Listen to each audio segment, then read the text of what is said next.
2 of July 2025, a Ukrainian team was preparing to launch Vilka M miles against a Russian weapons depot.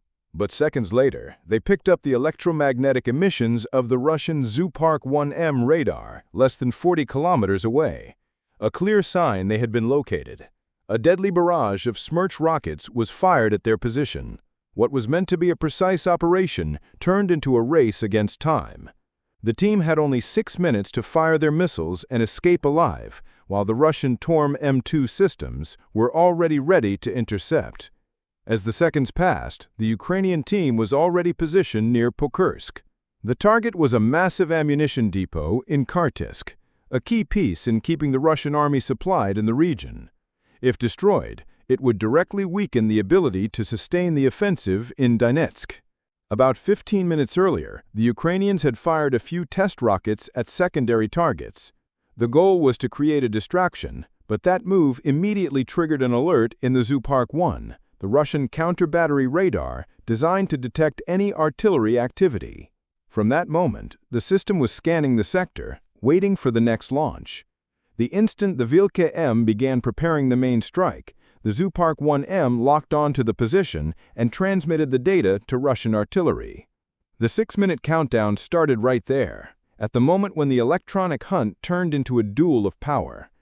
On the Russian side stood the Zoopark, a counter-battery radar that had become the extra sense of artillery forces.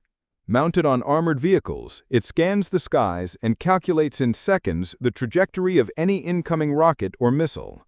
A single launch is enough for the system to trace the origin and send the coordinates back. For those on the receiving end, it means retaliation can arrive before there is even time to change position. And that retaliation came with maximum force. Linked to the Zoopark was the BM-30 Smerch, a multiple rocket launcher that impresses with its size and destructive capacity. Mounted on wheels, it carries 12 massive tubes, ready to fire 300mm rockets in just seconds. Each projectile can be fitted with different types of warheads, fragmentation, incendiary, or even cluster munitions. In open terrain, a single strike is enough to turn entire hectares into smoking craters. It is this massive impact that makes the Smerch one of the most feared systems in the Russian arsenal. Ukraine, however, was betting on a far more refined response. The Vilka M, developed by the Kyiv design bureau Luch. It originated from a Soviet project, but was completely modernized to become a new generation precision weapon. Weighing nearly 2 tons and carrying a high-impact warhead, it stands out not only for its power, but also for its onboard sophistication. The secret lies in its navigation system. While many missiles rely on a single method, the Vilka M uses 3 at the same time: GPS, GLONASS, and its own inertial system. This means that even if one signal is jammed, the others continue to function and keep the missile on course. That redundancy makes the Vilka M almost immune to interference. It does not miss by dozens of meters, as older weapons often do. Its margin of error is minimal, precise enough to strike fortified depots or concentrate fire on critical locations. For Russia, allowing these missiles to be launched was unacceptable, because there was a high chance that the target in Kartisk would simply be destroyed. Inside the Vilka M cabin, the clock seemed to run twice as fast. The normal programming process would take 3 minutes, but the operators knew they had at most half of that. Every coordinate had to be entered with precision. Each adjustment confirmed whether the missile would have any chance of hitting Kartisk. At 22:32, the situation grew even worse. Russian systems began jamming the GPS signal.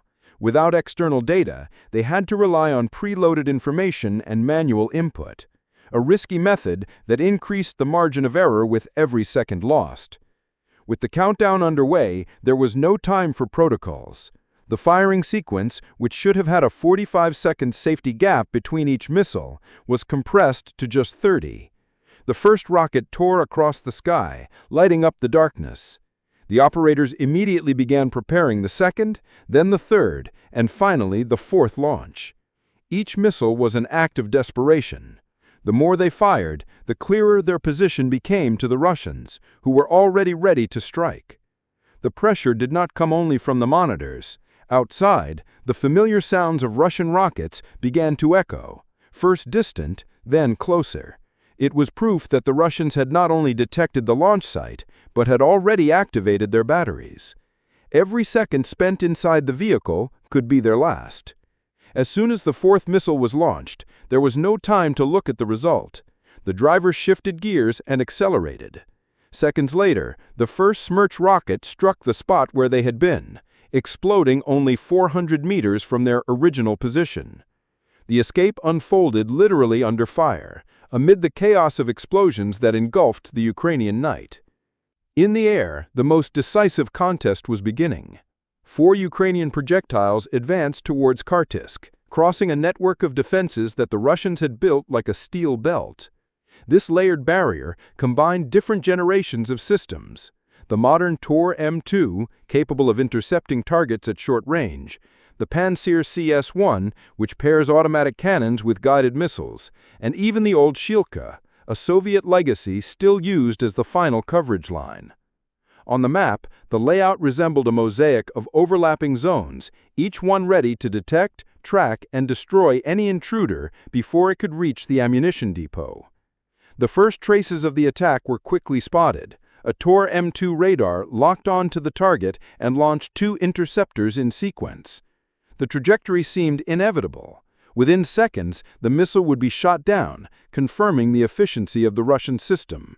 For the defense operators, it was a routine scenario, a well-defined target engaged at the right time within the expected parameters. But at 22:42, the improbable happened. The Ukrainian projectile executed a sudden maneuver, changing course in an unexpected way. It was not a spontaneous reflex, but a pre-programmed action by the engineers who designed the weapon. The technique, known as Yolohua, introduces automatic evasive maneuvers at the exact moment enemy radars calculate the point of impact.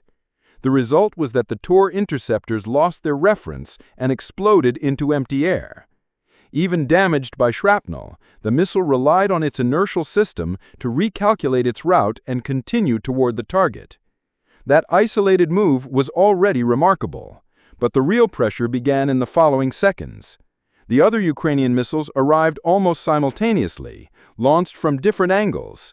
This forced the Tor and Pantsir radars to split their attention, trying to track multiple targets that did not follow linear trajectories. What was meant to be a coordinated defense turned into a chaotic exercise of electronic pursuit in the sky. The contrast was brutal. Luminous trails crossing from every direction, interceptors climbing unsuccessfully, and precision weapons continuing their race toward the depot.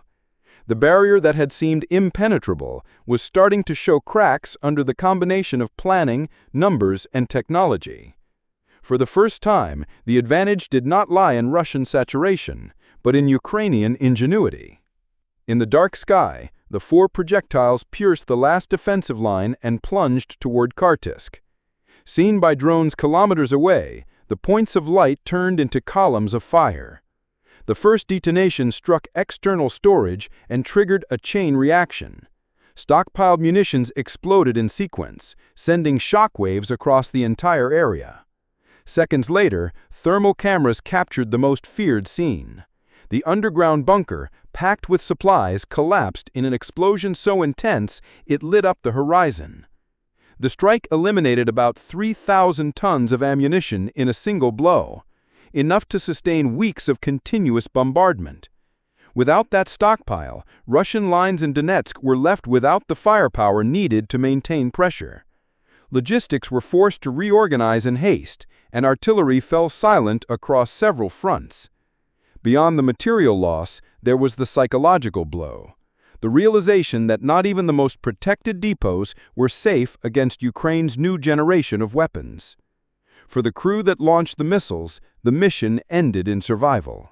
They escaped by seconds from a devastating counterattack, but completed what had seemed impossible, turning a doomed operation into a strategic strike of enormous proportions.